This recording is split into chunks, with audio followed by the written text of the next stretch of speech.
Hello दोस्तों, मैं यश sir और इस वीडियो में हम लोग बात करने वाले हैं कि अग्निपथ योजना क्या है, अग्निवीर किन्हें कहा जाएगा और अग्निवीर बनने के लिए क्या क्या योग्यताएं निर्धारित की गई है, क्या आयु सीमा है, कितनी रिक्तियां हैं इस साल, कितनी वैकेंसियां होने वाली हैं और साथ ही जो है सैलरी कितना मिलने वाला है अग्निवीरों को। उसके साथ ही हम बात करेंगे कि आखिर क्यों मचा हुआ है इतना बवाल, इस बवाल के पीछे का कारण क्या है, क्यों जो है जगह जगह हो रहे हैं दंगे, तोड़फोड़, आगजनी, तमाम तरह की घटनाएं क्यों घट रही हैं, विद्यार्थी जो है क्यों तमाम तरह के आंदोलन कर रहे हैं, क्या कहीं यहाँ पे सरकार की जो है अपरिपक्वता दिखाई दे रही है। यहाँ पे इन तमाम तरह के मुद्दों को बात करेंगे। आइए पहले जानते हैं कि अग्निपथ योजना क्या है। देखिए, भारत सरकार के द्वारा जो है भारतीय सेना में कम अवधि के लिए बहाली की एक नई योजना की शुरुआत की गई है और इसी नई योजना का नाम जो है अग्निपथ योजना है, अग्निपथ स्कीम है। इस योजना के अंतर्गत क्या प्रावधान किया गया है कि जो 10वीं और 12वीं पास युवा हैं उनको सेना के जो तीनों अंग हैं, थल सेना, वायुसेना और जल सेना, इसमें जो है मात्र 4 साल के लिए, ध्यान रखिएगा, बवाल का कई कारणों में एक कारण यह भी है, मात्र 4 साल के लिए जो है अग्निवीर के रूप में, पेशेवर सैनिक के रूप में जो है सेवा देने का मौका मिलेगा। वे जाकर जो है 4 सालों तक अग्निवीर के रूप में वहां सेवा दे सकते हैं, है ना। अब जो है उसके बाद से अग्निपथ योजना के लागू हो जाने से, इसके बवाल के मुद्दों के पीछे का और एक कारण क्या है कि लागू हो जाने से अभी तक जितनी भर्तियां निकली हैं, जिनका परिणाम निकलना बाकी है, एग्जाम्स हो गए हैं या कुछ जो ऐसे हैं भर्तियां जो होने वाली हैं, इन सब को अभी प्रभाव से रद्द कर दिया गया है। कोई वैकेंसी नहीं होने वाली है, जो एग्जाम्स हो गए उसके कोई रिजल्ट नहीं आने वाले हैं। जो युवा एग्जाम देकर रिजल्ट का इंतजार कर रहे थे या जो युवा जो है अपना पूरा जीवन ही झोंक दे रहे थे कि भाई हम सेना में जाएंगे, हम सेना में जाकर देश की सेवा करेंगे, उनको जो है मनरेगा की तरह, जिस तरह से सरकार जो है 365 दिनों में 100 दिन ही आपको खाने की गारंटी देती है, काम करने की गारंटी देती है कि चलो भाई तुमको मैं 100 दिन का रोजगार देता हूं, उसी तरह से 70 से 80 साल के जीवन में मात्र 4 साल आपको नौकरी करने की गारंटी दी जा रही है। और इसमें लाजवाब बात यह भी है कि जितने युवा इसमें जाएंगे, जितनी युवतियां जाएंगी, उसमें से मात्र 25% लोगों को, 25% जो युवा होंगे उनका रिटेन किया जाएगा और मात्र उन्हीं लोगों को जो है पूर्णकालिक नौकरी प्राप्त होगी। अन्य लोगों को जो है रोड पर घूमने के लिए, मूंगफली बेचने के लिए छोड़ दिया जाएगा। ये एक भारत के लिए, भारत के युवाओं के लिए जो है एक चिंतनीय मुद्दा है कि चल क्या रहा है इस देश में।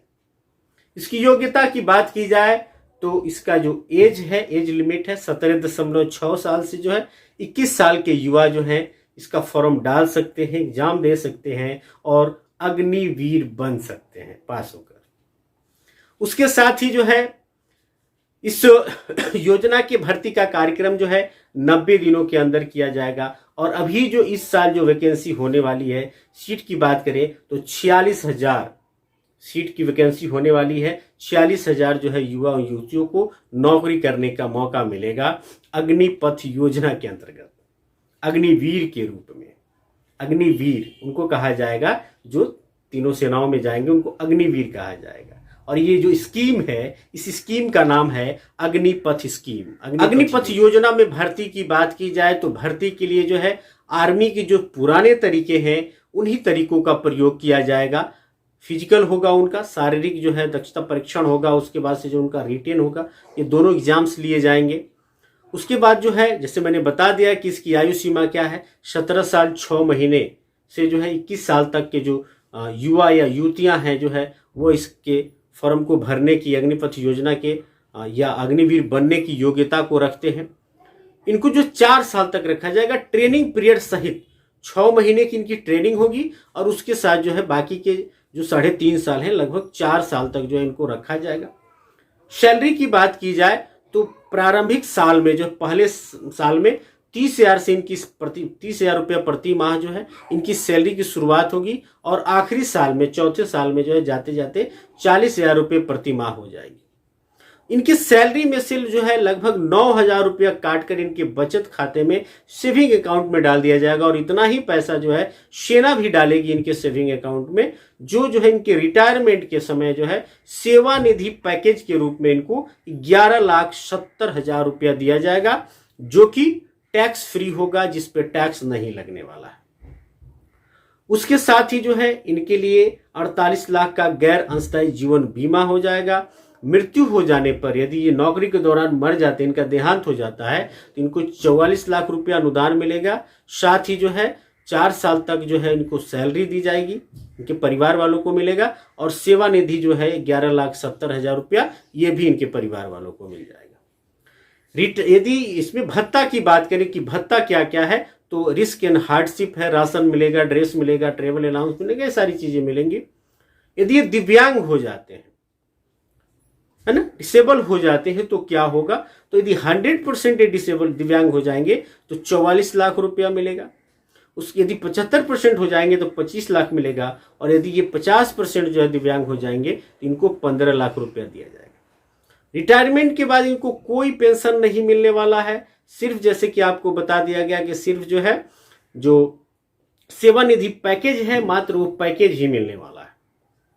अग्निवीर, एक सवाल होता है, पहले तो एक सवाल है कि भाई अग्निपथ योजना की शुरुआत कब हुई, कब से शुरू किया गया, तो 14 जून 2022 से शुरू किया गया।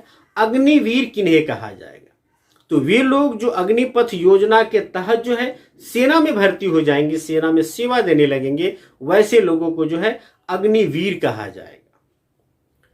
अब इस अग्निपथ योजना को लेकर थोड़ा सा डिस्कशन किया जाए, बात किया जाए, चर्चा किया जाए, कहां तक उचित है और कहां तक अनुचित है।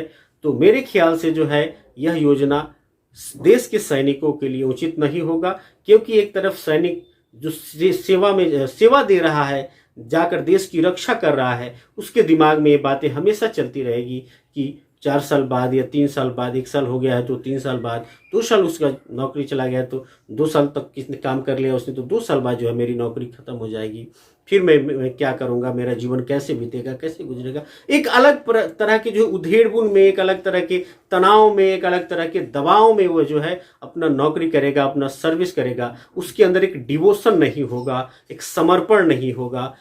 सरकार को जो है इसके बारे में चिंता करना चाहिए, इसके बारे में सोचना चाहिए, विचार करना चाहिए कि ये कतई उचित नहीं है। ठीक है, अब 4 साल तक ही सेना के रूप में रख रहे हैं, उसके बाद आखिर 25% लोगों को ही क्यों रिटेन करके आप पूर्णकालिक बना रहे हैं। 100% लोगों का कोई उपाय लगाइए। आखिर 75% ये लोग हैं, कहाँ जाएंगे। सेना में रह रहे हैं, शानो शौकत का जीवन बिता रहे लोग, 4 साल तक जो शानों का जीवन बिताए हैं, 4 साल बाद जो है 75% लोग कौन सा काम करेंगे। क्या उनको कोई काम करना, कोई बिजनेस करना, व्यापार करना, या बैंक में जाकर या गार्ड्स बनकर काम करना अच्छा लगेगा? कतई अच्छा नहीं लगेगा। एक देश का वीर सिपाही जो है, जो भारत माँ की सेवा किया 4 साल तक, उसको जो है किसी बैंक में जो है गेट पर जो है आपने खड़ा होने के लिए मजबूर कर दिया है कि जाओ गेट पे खड़ा रहो, जो है गार्ड का काम करो, या जाओ जो है बिजनेस व्यापार करो। ये कतई उचित नहीं होगा। ठीक है, बाकी आप भी अपना विचार रखें, अपने आप चिंतन करें। विद्यार्थियों में रोष है, बच्चे परेशान हैं कि आखिर ये सरकार कौन सी स्कीम ला रही है, इतनी अपरिपक्वता क्यों दिखा रही है। एक तो पहले जितने भी एग्जाम्स हुए हैं उसके रिजल्ट डिसमिस कर दिए गए, उसके बाद से जो है मात्र 4 साल के लिए जो है इस स्कीम को पास किया गया कि हम 4 साल ही सेना में अपना समय दे पाएंगे। हमारे देश के मैक्सिमम युवा और युवतियां जो हैं सेना में भर्ती होने के लिए जो है शुरू से ही तैयारी करते हैं कि हम सेना में जाएंगे और देश की सेवा करेंगे। क्या 4 साल ही देश की सेवा करना उचित होगा? हमको लगता है कि जब उनकी नौकरी लगेगी और जब तक वो अनुभवी होंगे तब तक उनको रिटायर कर दिया जाएगा, उनको हटा दिया जाएगा। उनके अंदर अनुभव ही नहीं हो पाएगा। इंसान के सीखने की भी एक क्षमता होती है, आप कौन सी ट्रेनिंग उनको दे देंगे कि 6 महीने में वे एकदम वेल ट्रेंड हो जाएंगे। बहुत तरह की चीज़ों को उनको सीखना पड़ता है, जानना पड़ता है, जो समय के साथ वो सीखते जाते हैं। ठीक है दोस्तों, आप भी अपना विचार रखिए। Thank you very much for watching this video.